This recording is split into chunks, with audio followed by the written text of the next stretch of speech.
ये ये world cup खत्म होते होते कुछ मेरे ख्याल से मेरा भी हाल कुछ ऐसा हो जाएगा। What's wrong? What's wrong with you? आधी रात को दो दो मैचेस देख के पहला मैच कतर और स्विट्जरलैंड का एकदम हराम बॉल देखने के बाद फिर ब्राजील और मोरक्को मीन्स इतनी हाइप मैच थी कि अब तक ऐसा लग ही रहा था वर्ल्ड कप स्टार्ट तो हो गया बट अभी तक स्टार्टर्स आ रहे थे। एंड अभी एकदम से भाई अभी चालू हो रहा है फुटबॉल का मजा। ब्राजील और Morocco one of the biggest match जो बोलते हैं कि जो वर्ल्ड कप के कंटेंडर्स है जो जीतने की। ब्राजील का फुटबॉल देखने के बाद ऐसा तो नहीं लग रहा था कि they are one of the contenders to win this world cup, क्योंकि ब्राजील के बारे में जब वर्ल्ड कप स्टार्ट हो रहा था सब तो यही बोल रहे थे कि they are one of the कि contenders to win this world cup. But वो सब चीज बस एक की वजह से हुआ है कि सबको पता है कि ब्राजील कैसे फुटबॉल खेल रही थी, पास्ट कैसा है उनका, सब चीजें अभी लाइक उनका फ्रेंडलीज में कैसा रन रहा था वो सब चीजें। बट जब स्क्वाड अनाउंसमेंट होता है, नेमार का नाम आता है, तो everyone started counting them as an favourites to win this world cup.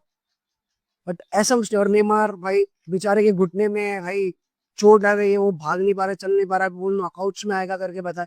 Ancelotti ने तो ये बोला था कल कि वो नेक्स्ट वीक के वो ट्रेनिंग्स में अवेलेबल रहेगा, ट्रेनिंग्स करेगा, ये सब चीजें। बट ये तो भाई ऐसा हमने पिछले एक महीने पहले देखा था आईपीएल में कि धोनी के नाम पे बस टिकट बिकवा रहे थे हम लोग, धोनी खेला था नहीं। बट यहाँ पर भी मुझे लग रहा है कि सही होने वाला है कि नेमार के नाम पे बस टिकट बिकवा रहे हैं लोग, खेल तो नहीं रहे, मतलब खिलाने तो नहीं वाले हैं जल्दी। एंड बट जब से ये स्क्वाड अनाउंस हो गया तो एवरीवन आर लाइक कि नेमार का नाम अनाउंस होते ही कि they are one of the favourites to win this one. But ऐसा नहीं है क्योंकि उनका गेम कल देख के और मोरक्को ने एक्सपोज कर दिया ब्राजील को कि तुम ब्राजील को कैसे हरा सकते हो, काउंटर्स पे कितने, ट्रांजेक्शंस पे कितने लीथल हो सकते हो उनके सामने, इन लोग कितने वल्नरेबल है। जब फुटबॉल के दो जायंट टीम्स आमने सामने होते हैं वर्ल्ड कप में, वो भी मेनली, तो गेम सिर्फ गोल्स तक ही सीमित नहीं होता है।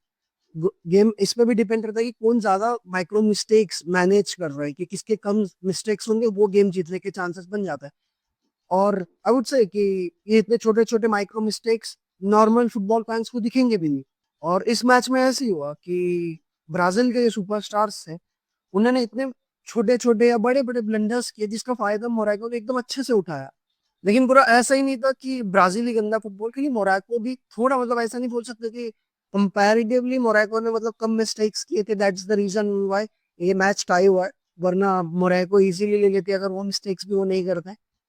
कि जो छोटे छोटे mistakes by Hakimi, Brahim Diaz की जो गैप छूट रहे थे। तो अगर ब्राजील की डिफेंस की बात करें, अगर वहां से स्टार्ट करते कि मैच कैसे गया था, तो Allison baker who is one of the best goalkeeper in the world, तो वो क्या हो रहा था कि मोरक्को के ट्रांजिशंस में जब मोरक्को अटैक कर रही थी, so most of the time deep था, मींस लाइक आके स्वीपर कीपर जैसे आके बॉल स्वीप नहीं कर रहा था। तो जिसकी वजह से फायदा मोरक्को को हो रहा था। जब डीप बैठ रहा था तो ऑब्वियसली जब एक बार उसने सोचा कि बॉल जाके क्लियर कर देता, जो डिफेंस के बीच में गैप आई थी, वही टाइम पे चिप करके गोल भी स्कोर कर लिया था मोरक्को ने। बट यही हो गया था कि वो जब स्वीप नहीं कर रहा था आगे आके, तो मोरक्को के जो अटैकर्स उनको ये फायदा हो रहा था कि उन लोग आगे आके अटैक कर पा रहे थे, उन लोग आगे आके भी बिल्डअप कर पा रहे थे पेनल्टी बॉक्स के नियर में। और ये जो गैप सेंटर बैक्स के बीच में पड़ रहा था, इसका मेन रीजन ये था कि जो रॉजर इबानेस है राइट साइड में, जो ब्राजील के डिफेंडर है, उनके यहाँ पर जो चैनल रन है वो ज्यादा इजीली पड़ रहे थे। तो उसी की वजह से अपना जो सेंटर बैक था गैब्रियल, वो भी वो साइड पे थोड़ा बिजी था, जिसकी वजह से गैप भी बन रही थी। रॉजर की पहले गलती ये थी, तो जो मोरक्को के रनर्स आ रहे थे, जो विंगर्स आ रहे थे, उनको ट्रैक नहीं कर पा रहा था प्रॉपरली। एंड सेकेंड बात ये तो कि वो जो क्रॉसेस और जो पासेस डाल रहे थे पेनल्टी बॉक्स के साइड से विंगर्स उनके, जो लेफ्ट बैक्स थे, तो उनको भी वो ट्रैक नहीं कर पा रहे थे, उनको भी वो रोक नहीं पा रहे थे। और तीसरा, विदाउट एनी बैकअप वो एकदम आगे भी जाके अटैक में भी कंट्रीब्यूट करने की कोशिश कर रही है। पहली बात तो तुम्हारे यहाँ से डिफेंड नहीं हो रही है, एंड सेकेंड बात तुम जाके अटैक में भी कंट्रीब्यूट करने को जा रहे हो, दैट टू विदाउट बैकअप। और इसी का फायदा उठा के साइबेरी और ब्राहिम डियाज ने इतने इतने बार उस चैनल में रन डाल के, इतने क्रॉसेस निकाल के, भाई उन्होंने उन्होंने एकदम से वहां पे तबाही मचा दी थी कि मतलब मोरक्को का जो भी अटैक बन रहा था वो इजीली बन पा रहा था। अगर ब्राजील के मार्किनियस की बात करें जो कैप्टन है उनके, वो बॉल की तरफ इतने अट्रैक्ट हो रहे थे कि वो ट्रैक बैक करके डिफेंड भी नहीं कर पा रहे थे और आगे जा रहे थे, पीछे एकदम स्पेसेस खुल जा रहा था, जिसकी वजह से मोरक्को को और अच्छे से अटैक बनाने को मिल रहा था। और वही गैब्रियल इतने एग्रेसिव होकर इतना सपोर्ट करने की कोशिश में उनके आसपास से बॉल बहुत इजीली निकाल देते थे मोरक्को के अटैकर्स। मिडफील्ड में कासिमेरो को हम डिफेंसिव वॉल समझते, मतलब मानते थे इसके पहले, और थे भी वो, लेकिन मोरक्को के प्लेयर्स ने एकदम क्विक वन टच पासेस निकाल कर कॉम्बिनेशन बनाकर उनके आसपास से बॉल निकाल रहे थे इजीली वो, और जैसी पोजीशन लॉस कर रहा था कैसेमेरो, बट वो ड्यूअल्स में पहुंचने के लिए भी उनको बहुत टाइम लग जा रहा था because he is not that fast enough ना। उसी के लिए मोरक्को मिडफील्ड में बॉल एकदम इजीली रोटेट कर पा रही थी। और जब ब्राजील डबल पिवट में खेल रही थी तो ब्रूनो गेमारेस और कैसेमेरो के डबल पिवट में, तो ब्रूनो गेमारेस कभी कभी बहुत अटैक में बहुत हाई जा रहे थे, जिसकी वजह से कैसेमेरो अकेला पड़ जा रहा था, और मोरक्को के जो मिडफील्डर्स हैं उनको इजी पड़ रहा था गेम बनाने के लिए वहां से। और लुकेस पकेता भाई, मतलब लुकेस पकेता विनीशियस जूनियर, मतलब विनीशियस जूनियर स्ट्राइकर खेल रहा था। मेरे को इन दोनों के बीच में एक कॉमन चीज लगी कि बहुत डेंजरस जोन्स में बॉल बहुत टाइम तक होल्ड करके रखे रहता है, जिसकी वजह से क्या हो रहा था कि विनीशियस तो एकदम हार्ड ड्रिबल्स भी निकालने की कोशिश कर रहे थे, इस तरह से बॉल लूज हो रहा था। और लुकास पकेता अपनी बॉल होल्ड करके रख रहे थे एकदम डेंजरस जोन में, जहाँ से कि उनके डिफेंडर्स को इजीली कॉम्पैक्ट होके, मोरक्को के डिफेंडर्स को कॉम्पैक्ट होके कंपोज करने को मिल रहा था गेम। और मोरक्को के डिफेंडर्स को यही चांस मिल रहा था कि बॉल विन करो और काउंटर अटैक पे फेंक दो। ट्रांजिशन पे मोरक्को के प्लेयर आएंगे बॉल लेके, और ब्राजील के डिफेंडर जैसे मैंने बताया वो तो ये पड़े वैसे। राफिनिया जो इतने लीथल होते हैं अपने वन ऑन वन ड्यूअल्स में और विदाउट बॉल प्रेसिंग इंटेंसिटी पे, बट कल वो भी मिसिंग था, ट्रैक बैक करके ना डिफेंड हो रहा था उनसे, और वन ऑन वन में ड्यूअल्स भी लॉस कर रहे थे। इसकी वजह से अभी जो उनका डेब्यूटेंट था थियागो, वो तो भाई बस इधर उधर भागे जा रहा था, उसको पता भी नहीं गेम में क्या चल रहा है, कि मैं किस पोजीशन पे हूँ, मैं कहाँ पर रहा हूँ, बॉल कहाँ सभी लोग मेरे को मिल सकता है, मैं कब अटैक कर सकता हूँ, सब चीजें कुछ नहीं हो रहा था। बस एक ही बंदा था जो गेम में कल था, but like expect that hard dribbles which I explain, अगर वो छोड़ के तुम देखो, Vinicius was very good in yesterday's game, मतलब रात के गेम में। और जो एक लौता गोल भी आया, जो एक लौता गोल भी आया ब्राजील का, वो भी इंडिविजुअल ब्रिलियंस पे है, क्योंकि वहां पर टीम एफर्ट्स कुछ नहीं थे कि जो कॉम्बिनेशन किया होता है, तुम वन टू पासेस कर रहे हो, नहीं वैसा कुछ नहीं था। विनीशियस का रन था और विनीशियस ने निकाला हो। अब मोरक्को की बात करें तो मोरक्को ने ये गेम बहुत डिसिप्लिन के साथ खेला है। और यासिन बोनो भाई, इन 2022 ही वाज द कि गोलकीपर टू वॉच फॉर। और ये सीजन भी ऐसे ही हो रहा है कि पहला ही मैच और इतना अच्छा परफॉर्मेंस यासिन के साथ से, भाई इट वाज गुड।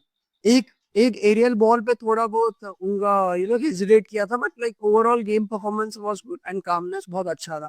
और हकीमी के साथ से वो अटैक में थोड़ा बहुत ज्यादा हाई चले गए थे, जिसकी वजह से विनीशियस को रन मार के वो बूट स्कोर करने का मौका मिला था। ब्राहिम डियाज कभी कभी बॉल लॉस करने के बाद भी भाई खड़े हो जा रहा था बंदा, आप बंदा ना ट्रैक बैक करके डिफेंड कर रहा था, बॉल लॉस हो गया वहीं पर खड़ा हो गया, कि खड़े खड़े गेम बना हुआ है। वो थोड़ी बहुत हकीमी मतलब एक मोरक्को के साइड से ये हो रही थी। और इस्माइल साइबरी भाई, he had one of the best game for him yesterday, मतलब कल रात को।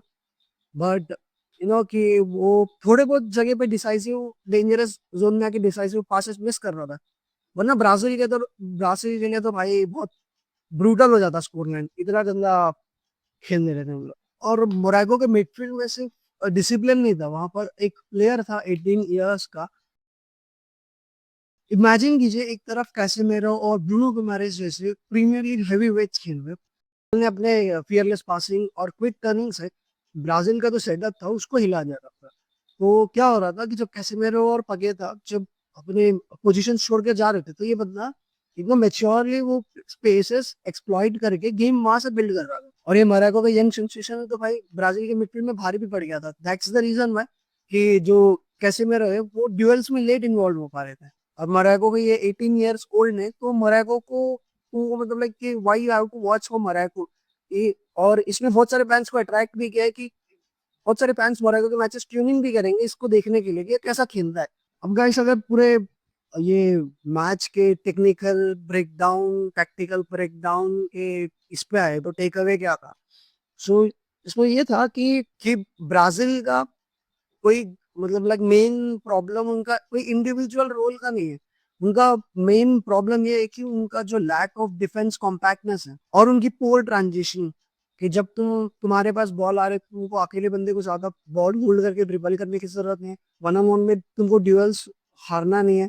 और भाई तुमको पता होना चाहिए कि तुमको कौन से पोजीशन पर रुकना है, तुमको इधर उधर बस भागते फिरते नहीं रहना है, बॉल जहां जा रही वहां में भागो, वो नहीं करना। मोरक्को को ब्राजील के डिफेंस और मिडफील्ड के बीच में इतना ज्यादा स्पेस मिल गया कि उन लोग एक अलग से फुटबॉल का प्रैक्टिस पिच बना के वहां पे खेल सकते। और ब्राजील का अटैक अभी ये वाले मैच में तो सिर्फ ऐसा लग रहा था कि विनीशियस की इंडिविजुअल ब्रिलियंस पे डिपेंड कर रहा था। On the other hand Morocco भाई अपने पोजीशन पे बहुत डिसिप्लिन थी, आउट ऑफ पोजीशन पे बहुत डिसिप्लिन थी। ब्राजील के पोजिशनल मिस्टेक्स को पकड़कर उनको पनिश भी किया और खतरनाक अटैक्स में कन्वर्ट भी किया उनके ट्रांजिशंस को। और आपको क्या लगता है कि ये ब्राजील का जो न्यू सेटअप है, ये आगे जाके सेटल हो जाएगा, या मोरक्को ने दुनिया को दिखा दिया है कि भाई तुमको ब्राजील को कैसे हरा सकते हो, तुम कैसे उनको ट्रांजिशन में खोल सकते हो? क्योंकि मोरक्को तो अभी ये वर्ल्ड कप का डार्क हॉर्स सुनेगा, क्योंकि they are one of the favourites. और बहुत सारे टीम्स उनको ट्यून इन करके देखेंगे भी। और हमने उनका performance last year 2022 sorry last year बोलो लास्ट वर्ल्ड कप में 2022 में देख भी लिया था। आपके ओपिनियंस और आपके थॉट्स कमेंट करके जरूर बता देना। अगर वीडियो अच्छी लगी हो तो लाइक कर देना, आपके दोस्तों के साथ भी शेयर कर दो, और चैनल को सब्सक्राइब भी करके रख देना। तब तक के लिए watch football, talk football and enjoy football. मिलता हूं आपसे नेक्स्ट वीडियो में।